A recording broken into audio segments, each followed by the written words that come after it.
এখনো সময় আছে, তওবা করে আমার আল্লাহকে মনে মনে ডাকেন। আমার আল্লাহ তো আপনার অন্তরের দিকে তাকায় আছে রে গুনাহগারেরা, কখন তুই একবার আল্লাহ বলিয়া ডাক দিবি, কখন তুই গুনার কথা স্মরণ করে 2 ফোঁটা চোখের পানি ছেড়ে কাঁদবি। ও যুবকেরা, অন্তরটা যদি একটু নরম করতে পারো, তোমার আমার মতো কত যুবকের জীবন চলে গেল। ও উহুদের ময়দানে পয়গম্বরের আরেকজন সাহাবী হানজালা রাদিয়াল্লাহু তাআলা আনহু বাসর রাতে চলে আসছে। নবী নাই খবর শুনিয়া সাহাবায়ে কেরাম ঘর থেকে দৌড়ায়, হানজালাও দৌড়ায়। 70 জন সাহাবা শহীদ হয়ে গেছেন। নবী বললেন, এদের তাড়াতাড়ি জানাজা পড়ে দাফন দাও, গোসলের দরকার নাই। যেই পোশাকে তারা মরেছে, শহীদ হয়েছে, এই পোশাকে হাসরের ময়দানে উঠবে। কিয়ামতের দিন এদের গায়ে রক্ত মাখা দেখবে। আল্লাহ ডাকবে, শহীদরা আসো, বিনা হিসাবে জান্নাতে যাও। হঠাৎ নবীর কানে একজন সাহাবিয়া মহিলা এসে বলেন, ইয়া রাসূলুল্লাহ, শাহাদাত বরণকারী সাহাবাদেরকে আপনি বিনা গোসলে জানাজা পড়ায় কবর দেন, একজন সাহাবী তারে আপনি বিনা গোসলে কবর দিবেন না। হানজালা ফরজ গোসল অবস্থায় চলে আসছেন, গোসল করে নাই, শুনছেন নবী নাই, অমনি দৌড়ায় চলে আসছে তরবারি নিয়ে। নবী বলেন, খবর দাও, খুঁজো, হানজালার লাশ গোসল দেওয়া লাগবে। জিব্রাইল আমিন এসে নবীকে বলেন, ইয়া রাসূলুল্লাহ, যেই সাহাবী দ্বীনের নিসবতে আপনার মোহাব্বতে ফরজ গোসল বাদ দিয়া চলে আসছে বাসর ঘরে বিবির মায়া ছাড়িয়া, ওই সাহাবীর গোসল আল্লাহ জান্নাতের পানি দিয়া ফেরেশতার মাধ্যমে করায় দিয়েছে।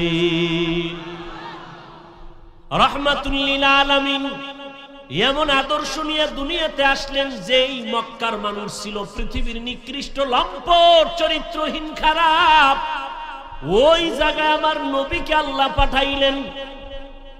মক্কা নগরীর মানুষের মতো খারাপ মানুষ জমিনে আর ছিল না। ওই জায়গায় শ্রেষ্ঠ আদর্শের নবীর আল্লাহ পাঠায় দিলেন।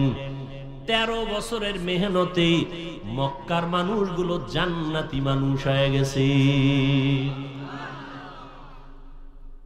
মাত্র 13 বছরের মেহনত, নবী একটা গালি দেন নাই, কিচ্ছু বলেন নাই। সুন্দর ব্যবহার, সুন্দর আচরণ। আল্লাহ পাক আমার নবীকে এমন দয়ার নবী করে পাঠাইলেন। নবী আইসা দেখে মক্কার মানুষ এতটা খারাপ, কন্যা সন্তানদের এরা পছন্দ করে না, নারীদের সমাজের বোঝা মনে করে, বিধবা নারী পছন্দ করে না। বাবা ছেলে হইলে খুশি হয়, মেয়ে হইলে মুখ কালা করে বেজার হয়।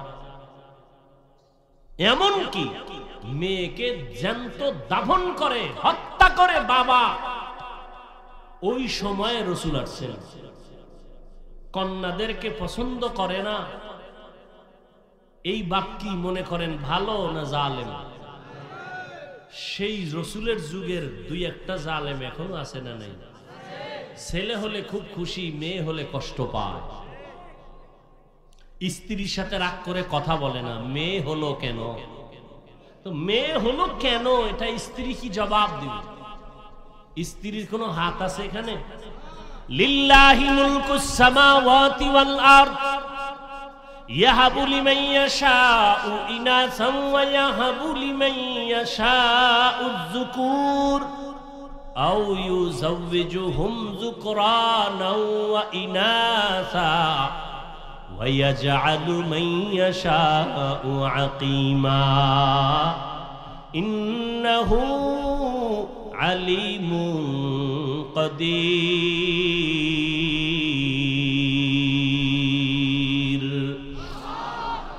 আসমান জমিনের মালিকানা কার?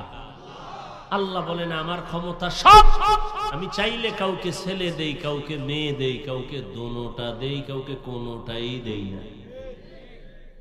ক্ষমতা কার? না আপনি স্লোগান দিছেন ছেলে হোক মেয়ে হোক দুটোর বেশি নয়, একটা হলে ভালো হয়, না হইলে আরো ভালো। স্লোগান দিছে ছেলে হোক মেয়ে হোক দুটোর, কথা কন না কেন, দুটোর একটা হলে ভালো হয়। এই স্লোগান আছে না নাই? এই স্লোগান যেদিন থেকে শুরু, আমার মাওলার কুদরত সেদিন থেকে শুরু। সেদিন থেকে একসাথে দুইটা, একসাথে তিনটা, একসাথে 4 সন্তান। মা মরছে কয় না, মা এখনো তাজা। একসাথে 4 সন্তান আছে না নাই? সন্তানও সুস্থ, মাও। ছেলে হোক মেয়ে হোক দুটোর বেশি নয়, একটা হলে ভালো হয়, না হইলে আরো ভালো।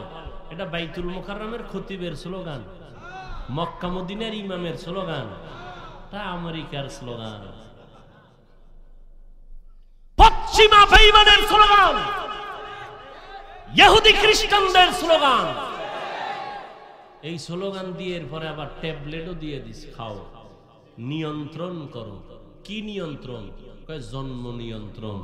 নিয়ন্ত্রণের ক্ষমতা কার হাতে? আল্লাহ পাক বলে, দেখ সেই 20 বছর আগের নিয়ন্ত্রণের ট্যাবলেট খাওয়ার পরে আমগো সোনার বাংলায় জনসংখ্যা কি পরিমাণ কমলো? মাইনাস না প্লাস? ট্যাবলেট কই, স্লোগান কই? আমরা হুজুরেরা বাড়াইছি না, এখানে ময়দানে সব হুজুর নি, এই যুবককে পাঠাইছে। এক কথায় আল্লাহর সাথে পাল্লা দিয়া কেউ আগাই নমরুদ দিয়া পারছেনি। আল্লাহরে মাইরে ফেলাইলে কেসা খতম। নমরুদ কথা আল্লাহরই মারি, তীর ধনুক নিয়ে রেডি আল্লাহকে মারবে। গুলি মারছে ধনুক। আল্লাহ কয় ওয়ামাকারু ওয়ামাকার আল্লাহ ওয়াল্লাহু খায়রুল। তীরের আগায় রক্ত লাগে গেছে, নিচে আইয়ে কয় দেখছুনি আল্লাহরে মাইরা ঠাক জায়গায় শেষ করে দিছে, এই যে রক্ত।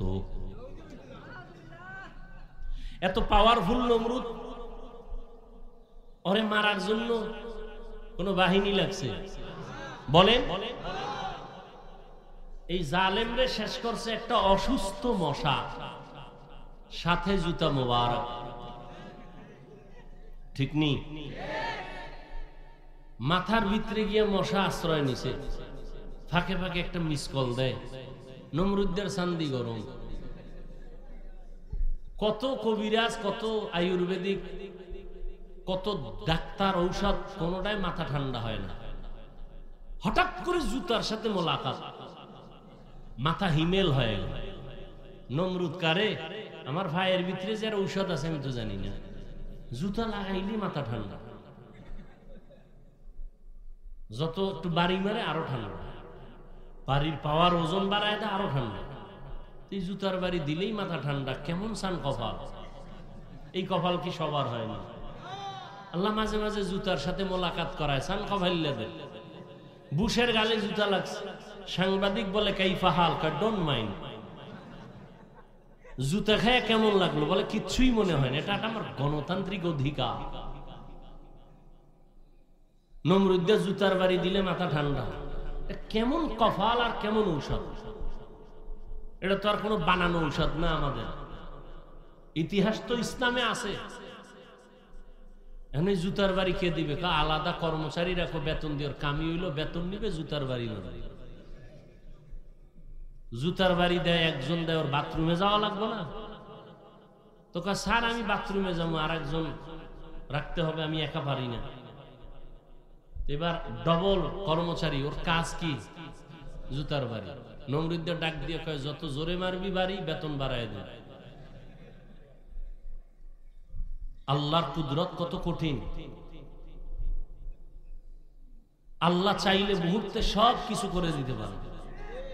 মুহূর্তে জীবনে কল্পনা যা হয় নাই, আল্লাহ তা করে দিতে পারে। আমরা এখন আনন্দে নাচতেছি, কি নাচতেছি না? আমরা যদি আবার সীমা লঙ্ঘন করি, তা আমাদের কল্পনায় নাই আল্লাহ এমন কিছু করে দিতে পারেন না? পারেন না?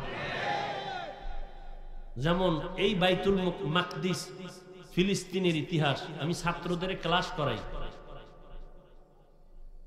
1 100 বছর পর্যন্ত বনি ইসরাইল এত চালাক, মুসা নবী ঈসা নবীর উম্মত, একদল ইহুদি আর একদল খ্রিস্টান।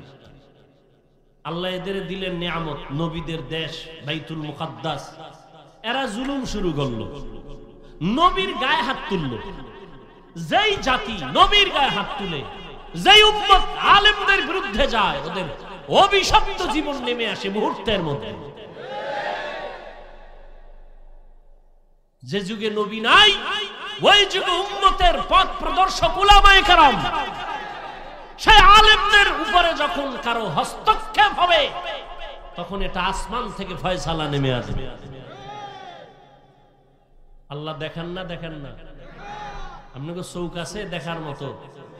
আছে? থাকলে কোনোদিন আলেমদের বিরুদ্ধে লিখবেন না, বলবেন না। কোন আলেমকে কখনো বয়ান দিতে যাবেন না। খবরদার, এইভাবে করেন, ওইভাবে চলেন। আলেমকে এই চালাকি করে বয়ান দিতে যাবেন না। আপনি পথ প্রদর্শক নয়, উলামায়ে কেরাম পথ প্রদর্শক, ওয়ারাসাতুল আম্বিয়া। তারা নিয়ামত পাইয়া এত খুশি, এরা জুলুম করা শুরু করছে। এইবার আল্লাহ আরেক জালেমেরে ওদের মাথায় চাপায় দিছে। এবার মজা বুঝ। এজন্য আমি বলবো, যাই করেন না কিছু, জুলুম যেন আপনার থেকে আমার থেকে প্রকাশ না পায়, সাবধান। যেই সমাজে জুলুম হয়, ওই সমাজে আর শান্তি থাকে না, আর বিচারের ফয়সালা আসমান থেকে চলে আসে। নমরুদের ফয়সালা হয়ে গেল। রহমতের নবী এমন এক টাইমে আসছেন, কন্যাদেরকে হত্যা করে নবী এসে নারীদের জন্য রহমতের চাদর বিছাইয়ে দিলেন, আর বললেন, আমি শুধুমাত্র মক্কা আর মদিনার নবী না, আমি দো জাহানের সরদার, সমস্ত জগতের জন্য আমি নবী। আমার একটা ছেলে নাই, আমি 4 কন্যার বাবা। কয় কন্যার বাবা? নবীর ছেলে আছে, ছোটবেলা আল্লাহ দিছিলেন, নিয়ে গেছেন। এবার চিন্তা করেন, আপনার ছেলে একটা আছে, আপনি তো মনে করেন আপনার শক্তি বেড়ে গেছে। নবীর একটা ছেলেও নাই, নাই তো নাই। এর মধ্যে আবার কাটা গায়ে লবণ দিচ্ছে। মক্কার কিছু কাফেরেরা কয়, মুহাম্মদের বংশ শেষ, ও মরে যাবে, বংশ শেষ হয়ে যাবে, ওর বংশ রক্ষার কোনো ছেলে নাই। নবীর দুঃখ লাগছে।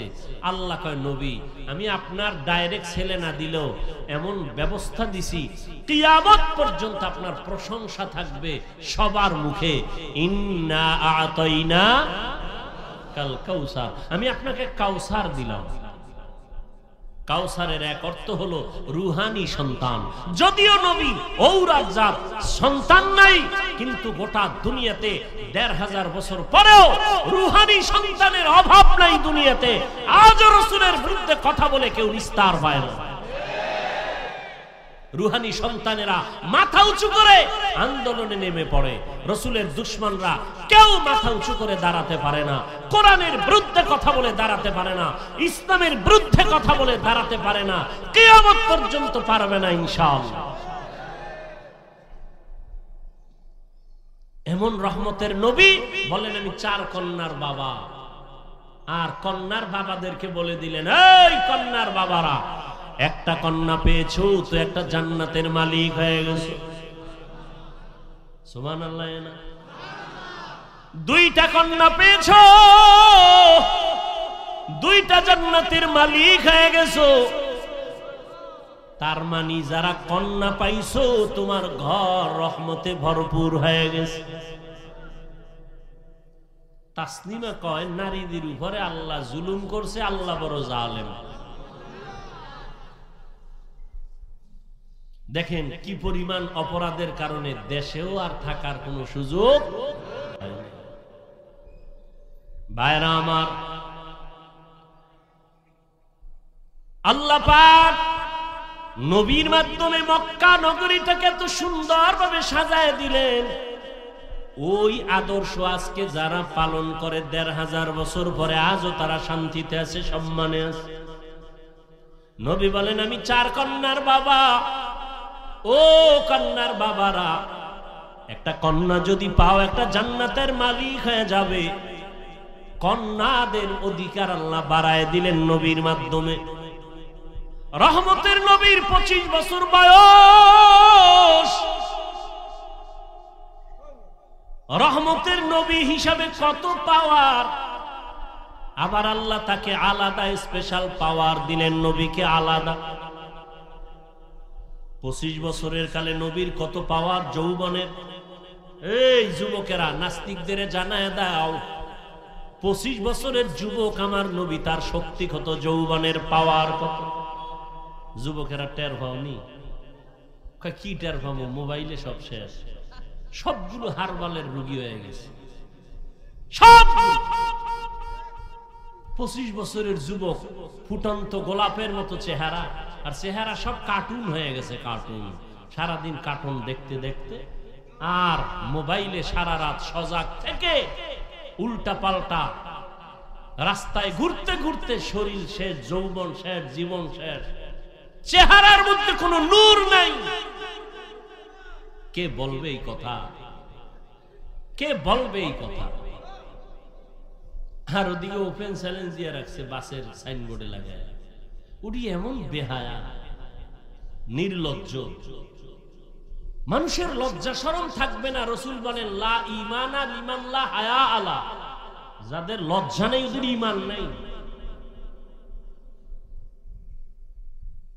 যুবকরা এগুলো করতেছে, ওদিকে হারবালওয়ালারা সাইনবোর্ড পোস্টার, মেয়েরা ঘুরে ঘুরে ঘুরে ঘুরে হ্যান্ডবিল বিলি করতেছে, লিফলেট বিলি করতেছে, ওপেন চ্যালেঞ্জ, এই সমস্ত বাজে কথা বলে। লজ্জা শরম কই গেল? মোবাইল তো আমরাও চালাই, আর এটা এমন একটা যন্ত্র, এটা ছাড়া চলার উপায় নেই। কিন্তু ভালো দিকটাকে আমরা গ্রহণ করি, খারাপ থেকে দূরে থাকি। এমনিই তো একটা টাচ মোবাইলের দিকে তাকায় থাকলে চেহারার কি ক্ষতি হয়, শরীরের কি ক্ষতি হয়। গুগলে ঢুকো, জীবন বর্তা আকামি করলা, আজকে একটু কিছু তথ্য নাও, তুমি তো ওখান থেকে শিক্ষার বহু কিছু আছে। তুমি যদি চাও মোবাইল থেকে অনেক কিছু শিখতে পারো। বড় বড় বিধর্মীরা মুসলমান হয় কেন? ওরা গবেষণা করতে করতে দেখে আল্লাহর খোঁজ পেয়ে যায়, যেন একজন সৃষ্টিকর্তা আছেই। না হয় এই যে কান্না করি, চোখ থেকে কি পরিমাণ পানি বের হয়, এই পানি কোথায়? হ্যাঁ, এগুলো চিন্তা করার বিষয়। দাড়ি ছিল না, হঠাৎ দাড়ি উঠতেছে, বাড়তেছে, চামড়া কাটো তো ভিতরে এগুলি কি পেঁচানো আছে কিনা, ওটা লাইন মতো বাড়তেছে, কেটে দেখবা কিচ্ছু নাই, অথচ বাড়তেছে। মহিলারটা তো বাড়ে না। তুমি গাভীর থেকে দুধ নাও 20 কেজি, কালকে সকালবেলা গাভীর ওলানটা কেটে দাও, দেখো তো কয় কেজি বের হয়। আর কেজির মেয়া গুল্লি মারেন, এক ফোঁটা আসবে নি। চিন্তা করেন তো। অথচ 20 কেজি দুধ 5 মিনিটে আপনার পাত্র ভরে যায়। আপনি ওলানটা কেটে দেন, এক ফোঁটা দুধ আসবে না। খায় ঘাস, বের হয় সাদা পিওর দুধ। রাসূল বলেন দুধ পান করো, গাভীর বরকত। কিতাবে দেখছি দুধ পানের মধ্যে 10টা রোগের ঔষধ আছে। এতটা দামি গাভীর দুধ, অথচ ওলান কেটে ফেলবেন, দুধ নাই। আল্লাহর কুদরত। এজন্য আল্লাহ কোরআনে বলেন ওয়াফি আনফুসিকুম আফালা তুবসিরুন, তুমি নিজের মধ্যে তাকাইয়া কি তুমি দেখো না আমি আল্লাহর কুদরত কেমন? মাইকে কথা বলতেছি, বিদ্যুতের চার্জ, ব্যাটারির চার্জ চলে যায়। আর জিব্বা নামের মেশিন দিয়া যে কত কোটি কথা সাপ্লাই দিলাম এই বয়সে, একদিনও তেল লাগলো না, পেট্রোল অকটেন কিছুই লাগলো না। গাল ব্যথা করে, মাথা ব্যথা করে, কপাল ব্যথা করে, চোখ ব্যথা করে, ঠোঁট ব্যথা করে। জিব্বা নামের মেশিন কখনো ব্যথা করে না, করেনি? বড় কঠিন। প্রধানমন্ত্রী বক্তব্য দিবেন, টিম গঠন করে লিখে দাও কি বক্তব্য দিব জাতির সামনে, 5 মিনিটের বক্তব্য লিখে দাও। যদি ভুল ভাল বলে ফেলি তো মানুষ আমার উল্টা হয়ে যাবে। আর আমরা ঘন্টাকে ঘন্টা প্রতিদিন বয়ান করি, ফজরের পরে বয়ান, আসরের পরে বয়ান, মাগরিবের পরে বয়ান, এশার পরে বয়ান, 12 মাস অনবরত কথা ডায়েরিতে লিখে আনি নাই, মুখস্থ করে আসি নাই। কি বয়ান আজকে এই এলাকায় করব তাও মুখস্থ করে আসি নাই, কিন্তু একের পর এক কথা বের হচ্ছে বের হচ্ছে বের হচ্ছে, টাইম মতো ঘুম নাই। এই সফর করে আসার পরে শুধু ঘুম আর ঘুম, শুইলেই ঘুম। এরপরে যে বয়ান করতেছি একটা কথা যদি উল্টা পাল্টা বের হইয়াই যায়, বন্ধু আমার দুশ্মনে পরিণত হবে। কেউ আমার সাজাইয়াও দেয় নাই। এইভাবে আগামীকাল বয়ান, প্রত্যেক দিন বয়ান, 12 মাস। ঘুম টাইম মতো হয় না। তোমরা যখন ঘুমাও তখন আমরা গাড়িতে রাস্তায় থাকি, এরপরেও দুই একটা কথা একটু স্লিপ হয়ে যায়। আর সেই সমস্ত দুই একটা কথা নিয়ে যদি কোনো উম্মত আমাদের বিরুদ্ধে লেখালেখি করে, ওর মতো আলেমের দুশ্মন কুলাঙ্গার জমিনে আর দ্বিতীয় কেউ হতে পারে না। ঘন্টাকে ঘন্টা কথা বলতেছি, লেখা নিয়ে আসছি। কি মনে হয় মুখস্থ করে আসছি যে আজকে এত এই কয়টা কথা বলবো? এ কুদরত কা, এর মধ্যে দুই একটা ভুল অনিচ্ছায় হতে পারে।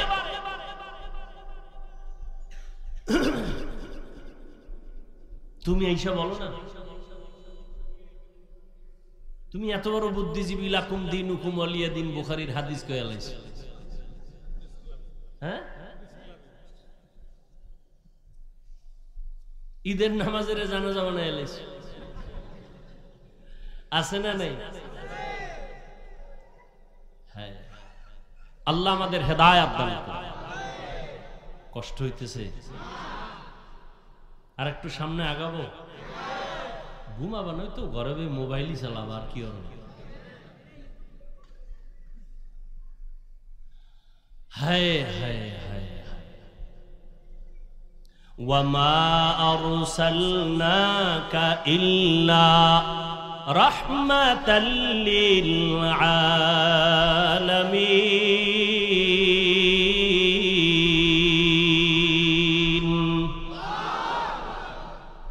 এই যে এত বয়ান শুনো যুবক বাবারা, অন্তরে মায়া আছে না? মোহাব্বত লাগে না? এই বয়ান তো কোরআন থেকে বলতেছি, রসুলের থেকে বলতেছি। সেই কোরআন কেন পড়ো না? কোরআনটা কেন বুকে লাগাও না? আরবের দেশে যাও, দোয়া করি আল্লাহ সবাইকে একবারও যদি হয় বাইতুল্লাহ রসুলের রওজায় যাওয়ার তৌফিক দান করেন। আমিনও কয় না, পুরাটা কও, আল্লাহুম্মা আমিন। মনে চাইনি? মদিনা যাইতে পারলাম না, মদিনা দেখতে পারলাম না, মদিনা যাইতে পারলাম না। আমি অসহায় তাই এত দূরে রই, শুধু সালাম জানাই, মদিনা যাইতে পারলাম না, মদিনা দেখতে পারলাম না। আরবের ভিতরে যাও, ওরা যারা গাড়ি চালায় ড্রাইভার, ওরাও কোরআন পড়ে। গাড়ি চালু অবস্থায় চালক চালাইতেছে আর তেলাওয়াত করতেছে। মিশরের জমিনে গিয়ে দেখো, ইউসুফ নবীর দেশ, মাঠে ময়দানে চাষাবাদের কাজ করে, জবানে সুন্দর তেলাওয়াত চলতেছে। আমার মাওলার কোরআন এত সুন্দর,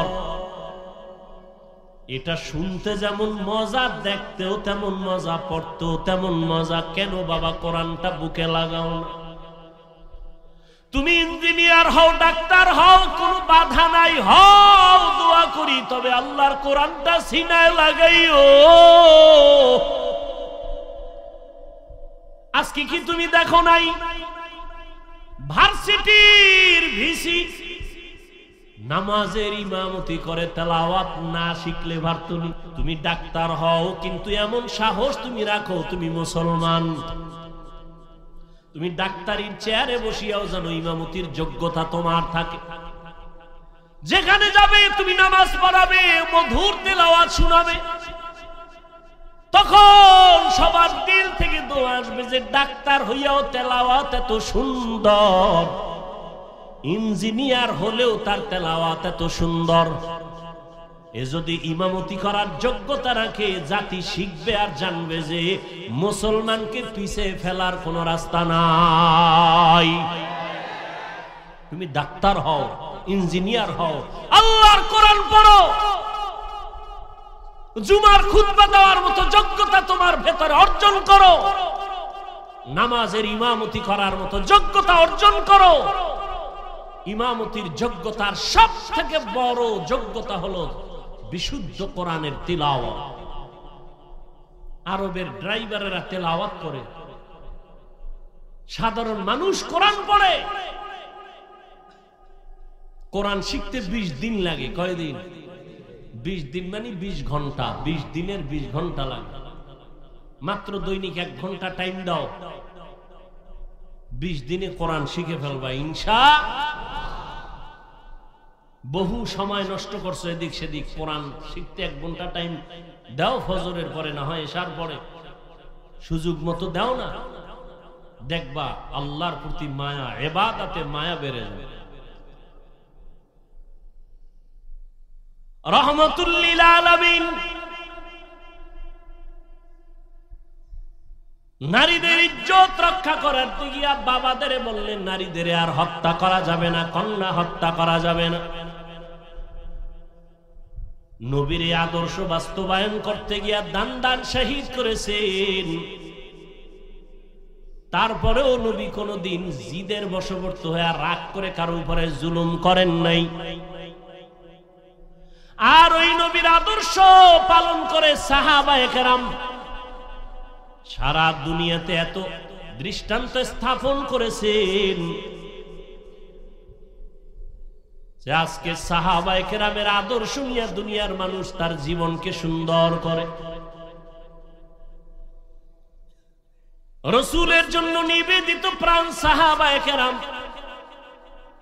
যেই নবী দান দান শহীদ করেছেন দ্বীন ও ইসলামের জন্য, ওই নবীর মোহাব্বতে উহুদের ময়দানে ওই রক্তমাখা দ্বীনের আলামত এখন উহুদ পাহাড়ের সাথে লেগে আছে। বহু বছর চেষ্টা করছি বাইতুল্লাহ থেকে মদিনায় গিয়া উহুদ পাহাড়ের ওই জায়গাটা একটু বসবো, দেখবো নবী যেখানে দান দান শহীদ করে বসছিলেন। সুযোগ পাই না, ওই দেশের সরকার আটকায় দিয়েছে। এই বছর একটু সুযোগ পেয়েছে। রহমতের নবীর দান দান শহীদ হয়ে গেল। কাফেরেরা এলান করলো মুহাম্মদ দুনিয়ায় নাই। কান্নার আওয়াজ চতুর্দিকে ছড়ায় পড়ল। বেলাল পয়গম্বরের সাহাবী আজান দিতেছেন। ওই বেলালের কানে আজানের মাঝখানে আওয়াজ আসছে মদিনার নবী জিন্দা নাই। আজান বাদ দিয়া মাঝখান থেকে দৌড়ায় আমার নবীকে দেখার জন্য। যেই নবী দুনিয়াতে নাই তার জন্য আজান দিলাম, সে না থাকলে আজান আর দিব না। ঠিকই নবীর ইন্তেকাল যখন হয়ে গেল, বেলাল বলে আর মদিনায় থাকতে পারি না, আজান আমি দিয়া সহ্য করতে পারি না। সিরিয়ার জমিনে বেলাল চলে গেল। বেলালের কণ্ঠের আজান যদি না হয়, ফজরের অন্ধকার আলোকিত হয় না। যদিও 10 জন সাহাবাদের মধ্যে বেলালের নাম নাই, কিন্তু নবী কয় আমি জান্নাতে গিয়া বেলালের আওয়াজ পেয়েছি, হাঁটার আওয়াজ। হৃদয়টাকে এত পবিত্র পরিশুদ্ধ করেছে। ও যুবক, তুমি স্কুলে পড়ো, কলেজে পড়ো, তুমি ডাক্তারি পড়ো, ইঞ্জিনিয়ারিং পড়ো, হৃদয়টারে পরিষ্কার করো, নেফাকি দূর করো, আল্লাহর কোরআনের নূর সিনায় ঢুকাও, কোরআনওয়ালা উলামায়ে কেরামদের মোহাব্বত অন্তরে জায়গা করে নাও, বেয়াদবি আচরণ থেকে নিজেকে বাঁচাও, নবীজির মোহাব্বত অন্তরে ধারণ করো, আর আল্লাহর কাছে দোয়া করো, হে মালিক, যেই নবীর এত গুণগান শুনি ওই নবীর রওজার পার্শ্বে দ্বারা একটু সালাম দেওয়ার তৌফিক আমারে দান করো। ওই নবীর রওজায় গেলে চোখের পানি ধরে রাখা যায় না। যেই নবী গোটা দুনিয়া পাগল করে ওখানে আছেন, ওই নবীর দান দান শহীদ হয়ে গেল। নবী এত কষ্ট করলেন দিনের জন্য। উহুদের পাহাড়ের পাদদেশে নবীকে নিয়ে যখন বসাইলেন হযরত আলী সহ ভিন্ন সাহাবায়ে কেরাম, ওখান থেকে ১৫০০ বছর হয়ে গেছে, নবী নাই, এখনো মিশকের ঘ্রাণ পাওয়া যায়। ওই উহুদের ময়দানে ৭০ জন সাহাবা, এদের কবর ওখানে পাহারা দেয়। বাংলাদেশি কিছু বান্দা ওখানে আছে। উহুদের শাহাদাত বরণকারীদের এরিয়াটা বাউন্ডারি করে দিছে সরকার, ভেতরে ঢোকা যায় না। বাংলাদেশি সহ আরো অনেক আলেমরা পাহারা দেয়, ওই দেশের আলেম আছে। একজনে সেদিন বললেন, হুজুর আল্লাহর কসম, উহুদের এই ময়দানে যদি রাত্র ২টার পরে আসেন, মিশকের ঘ্রাণ বের হইতে থাকে। ওখানেই তো নবীর জন্য দ্বীনের নিসবতে জীবন দিয়েছে রাসূলের কলিজার টুকরা আপন চাচা বীর আমির হামজা, যার কলিজা বের করে আবু সুফিয়ানের স্ত্রী হিন্দা চাবায়া চাবায়া খাইছিল। এরে যুবক, আল্লাহর গোলাম, ওই সাহাবাদের আদর্শ অন্তরে লালন করো। এখনো সময় আছে, তওবা করে নাও। বিজয়টা তোমার কেমন তুমি ভাবনি। ইমানদারের ভাবনা বেঈমানের ভাবনা কখনো এক না। একজনে আমার মুমিনের সালাম দিয়া কয়, কেমন আছেন? বলে, আমার ইমানের হালাত ভালো তো আলহামদুলিল্লাহ, আমি ভালো আছি। আমার ইমান আমলের হালাত খারাপ তো আমি বলতে পারি না ভালো আছে, আমি বড় খারাপ আছি। আর তোমার চিন্তা চেতনা, তোমার বাড়ি আছে, গাড়ি আছে, টাকা পয়সা, ব্যবসা ভালো, তুমি ভালো আছো। নামাজ যে পড়লা না, এই বিষয়ে তোমার ভালো মন্দের কোনো বিচার হলো না। এখনো সময় আছে, তওবা করে নাও। আল্লাহর কাছে অন্তর খুলে তওবা করো। হে মালিক, তোমার নিয়ামতের হায়াত না থাকলে বাঁচার উপায় নাই। তোমার নিয়ামতের নিঃশ্বাস যদি বন্ধ হয় আর উঠাইতে পারবো না। তোমার নিয়ামতে যদি তুমি ঘুম থেকে উঠায় না দাও, আমার জীবনে আর উঠা সম্ভব হবে না। ও আল্লাহ, জীবনটা শুধু নিয়ামত পাইলাম, কিন্তু শুকর আদায় করতে পারলাম না। হাতের শুকর আদায় করতে পারি নাই, তোমার দেওয়া চোখের নিয়ামতের শুকর আদায় করতে পারি নাই, তোমার দেয়া নিয়ামতের জবানের শুকর আদায় করতে পারি নাই, তোমার দেয়া নিয়ামত চোখের শুকর আদায় করতে পারি নাই। কোনদিন কোরআন শরীফ হাতে নিলাম না, চোখ দিয়া তাকায় দেখলাম না, জবান দিয়া কোরআন তেলাওয়াত করতে পারলাম না। জীবনে অনেক কিছু চোখ দিয়া দীর্ঘ টাইম তাকাইয়া দেখছি, কিন্তু 1 মিনিটের জন্য কোরআনের দিকে তাকাইয়া সহ্য করে দেখতে পারি নাই। জীবনে জবান দিয়া কত কথা বলেছি, মোবাইলে সারাটা রাত, কিন্তু জবান দিয়া 100 বার দরুদ শরীফের আমল করতে পারি নাই। জবান দিয়া কোরআন তেলাওয়াতের আমল করতে পারি নাই। এই হাতের দ্বারা কত লেখাই যে জীবনে লেখলাম, কিন্তু হাতের দ্বারা কোরআন ধরিয়া ধরিয়া লাইনে আঙ্গুল টেনে পড়তে পারি নাই। হিসাব মিলায় দেখলাম আমার মতো নাফরমানের এই জমিনে কেউ নাই। ও যুবক বাবারা, বৃদ্ধ বাবাজিরা, পর্দার আড়ালের মা বোনেরা, আল্লাহর কাছে নিয়ামতের হিসাব কিন্তু দিতেই হবে। আল্লাহর দেওয়া নিয়ামত পাইলেন, আল্লাহর দেওয়া বাতাস বড় নিয়ামত, আল্লাহর দেওয়া পানি বড় নিয়ামত, সূর্যের আলো বড় নিয়ামত, সব কিছু ভোগ করলেন, শুকর আদায় করলেন না। আল্লাহর নবী দোয়া শিখাইছেন, যখন ঘুম থেকে তুমি উঠবা আলহামদুলিল্লাহ বলে শুকর আদায় করো। নামাজ আদায় করবা, সেজদায় গিয়া সুবহান রাব্বিয়াল আ'লা বলবা। আজকে ঘুম পাইয়া ঘুমাইলা, ফজরের আজান কানে আসলো, মসজিদে হাজির হতে পারলাম না, এখনো সময় আছে, তওবা করে নাও।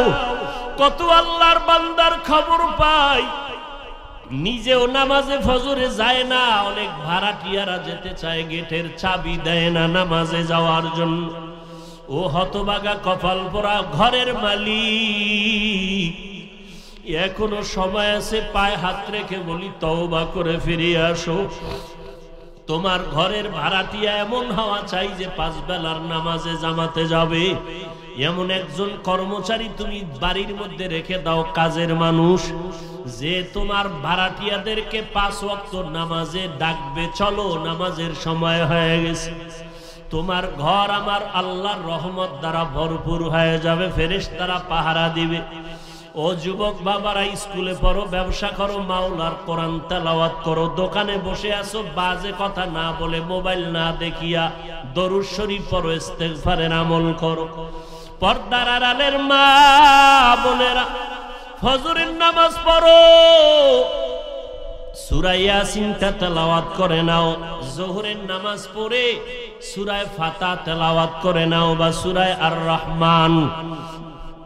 আসরের নামাজ আদায় করে সূরা নাবা তেলাওয়াত করে নেন রে মা। মাগরিবের নামাজ আদায় করে সূরা ওয়াকিয়া তেলাওয়াত করেন। এশার নামাজের পরে মা সূরা মুলক তেলাওয়াত করেন। 5 বেলার নামাজে 5টা সূরার আমল। নবীজির মোহাব্বত নিয়া ওযু সহকারে নির্জনে বসিয়া কমপক্ষে 100 থেকে 300 বার দরুদের আমল করেন। ইনশাআল্লাহ আমি চ্যালেঞ্জ করে বলবো, আল্লাহ পাক যদি কবুল করেন, দরুদের আমলের বরকতে মুসিবত দূর হবে, মদিনার রওজা বাইতুল্লাহ যেতে পারবেন, অন্তত ঘুমের ঘরে আমার নবীর সাথে মোলাকাত হয়ে যাবে।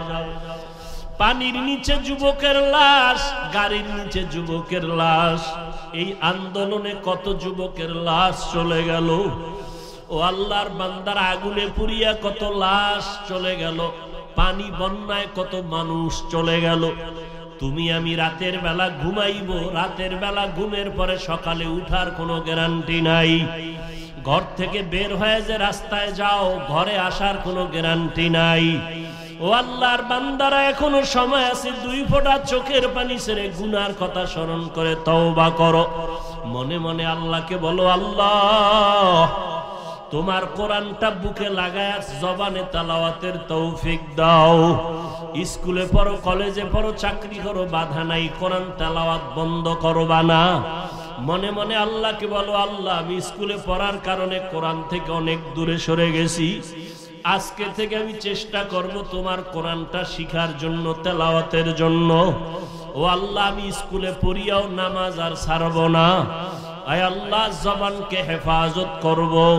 তোমার মতো কত যুবক স্কুল কলেজে পড়িয়াও নামাজ ছাড়ে না, তেলাওয়াত করে, নামাজ পড়ায়, তুমি কেন পারবা না রে বাবা? তোমার মতো কত যুবক জেনারেল লাইনে থাকিয়াও ব্যবসা চাকরি করিয়া নামাজ ছাড়ে না, দাড়ি কাটে না, তুমি কেন পারবা না? আল্লাহর কাছে তওবা করো, চোখের পানি ছাড়ো। চোখে যদি পানি না আসে, নবী বলেন কান্নার বাহানা করো, তাতেও বড় সওয়াব। কারণ দুনিয়াতে ঘরে আগুন লাগলে পানি ছাড়া জ্বলবে। ও যুবক, আমার মাওলার কোরআন মিথ্যা মনে করিও না। ওই কোরআনে গুনাহগারের জন্য জাহান্নাম আল্লাহ স্পষ্ট বলেছেন। বাবা, তুমি কোরআনটাকে যদি সত্য মনে করো, গুনাহগারের জন্য জাহান্নামে কথাটাও বিশ্বাস করিও। তুমি যদি গুনাহগার হইয়া তওবা না করিয়া কবরে যাও, তোমার কবর জাহান্নামের টুকরা হয়ে যাবে। কিয়ামতের ময়দানে তোমার হাতে জাহান্নামের হ্যান্ডকাপ লেগে যাবে। ওই আগুনের ভয় অন্তরে জমা করিয়া 2 ফোঁটা চোখের পানি ছাড়ো। যদি কান্না না আসে, বাহানা করো, আর তোমার ডানে বামে যদি কোনো কান্নাওয়ালা ভাই পাও, একটু দোয়া নাও। কান্নাওয়ালা যদি দোয়া করে তোমার কপাল খুলিয়া যাবে। আর দুনিয়াতে তোমার বড় দোয়ার ফ্যাক্টরি তোমার মা, তোমার বাবা। ওই মা বাবা যদি থাকে, বাবা যদি থাকে, দোয়া নাও। মা থাকলে দোয়া নিও। মা বাবার দোয়া ছাড়া তুমি কোনোদিন সফলতা অর্জন করতে পারবা না। ওই মায়ের কাছে গিয়া বলি, ওরে মা একটু দোয়া করিয়া দাও।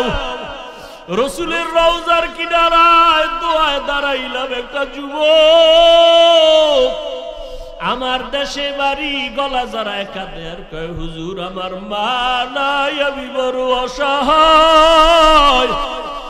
আমার মা আমার জন্য কত দোয়া করেছেন, আজকে আমি সব পাই, কিন্তু আমার মায়ের কণ্ঠ কানের মধ্যে পাই না। ও আল্লাহর বান্দারা, ওই মা পাইয়া বেয়াদবি করিও না। মায়ের থেকে দোয়া নাও, বাবার থেকে দোয়া নিও। এমন মা বাবার দোয়া ছাড়া তুমি পরীক্ষায় ভালো নাম্বার পাও নাই। মা বাবার দোয়া ছাড়া তুমি সম্মানের জায়গায় আসতে পারো নাই। ওই মা বাবার জন্য কলিজা ভরে দোয়া করো। বেঁচে থাকলে মাকে বলিও, মা কত অজান্তে বাজে কথা বলছি, তুমি কষ্ট পেয়েছো, আজকে মাফ করিয়া দাও। আমি গুনাহগার হইয়া কবরে যাব না, তুমি দোয়া করো, আমি তওবা করতেছি। আর নামাজ ছাড়বো না, দাড়ি কাটবো না, বেপরদায় চলবো না, কারো সাথে খারাপ ব্যবহার করব না। নবীজির তরিকা মেনে মা বাবা তোমার দোয়া নিয়া, উলামায়ে কেরামের পরামর্শ নিয়ে চলবো, বিরোধিতা করব না।